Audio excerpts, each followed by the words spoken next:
बैठला से पेट नइखे पलत कोरोना के कारण कहीं काम नइखे चलत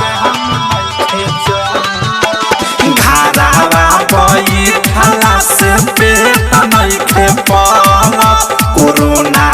के कारण कहीं काम नइखे चलत आइल बताहरा जात नइखन बाहर दाना पानी के कसहु करे ले जोगार आर चचरी से हो रोजे चचरी से मछरी बचावा त भातार पेट भइल बा पहाड़ मच्छरदानी से मछरी बचावा त भातार पेट भइल बा पहाड़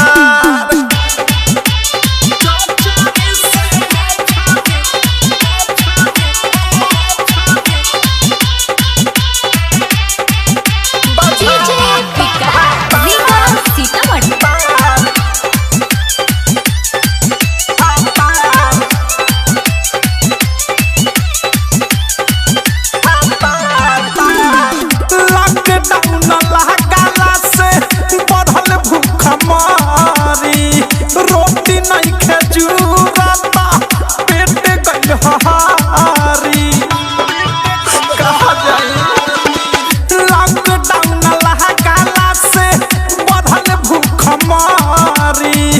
रोटी नहीं खजूरता पेट गइल हारी जुआ बहा फटा आइल बला फटा बाढ़ से जूझे एक तो गौआ जवार अरे चचरी से हो रोजे चचरी से मछरी बचावा त भातार पेट भइल बा पहाड़ मच्छरदानी से मछरी बचावा त भातार पेट भइल बा पहाड़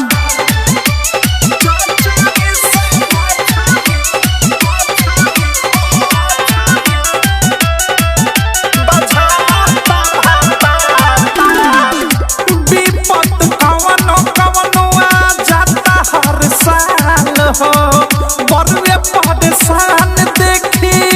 बिकी विशाल हो बड़ी परेशानी बा विपत कवनो कवनो जाता हर साल हो बरुए परेशान देखी बिकी विशाल हो प्रेमिया अधेश हो अनुराग मुकेश हो फेफड़ी पड़ल उठावा पर मिले नया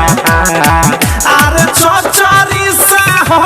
रोजे चचरी से मछरी बचावा त भातार पेट भइल बा पहाड़ मच्छरदानी से मछरी बचावा त भातार पेट भइल बा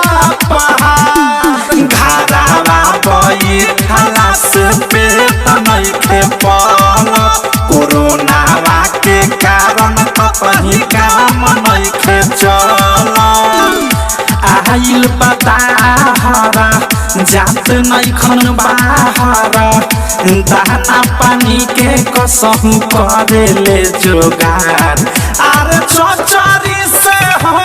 रोजे चचरी से मछरी बचावा त भातार पेट भइल बा पहाड़ मच्छरदानी से मछरी बचावा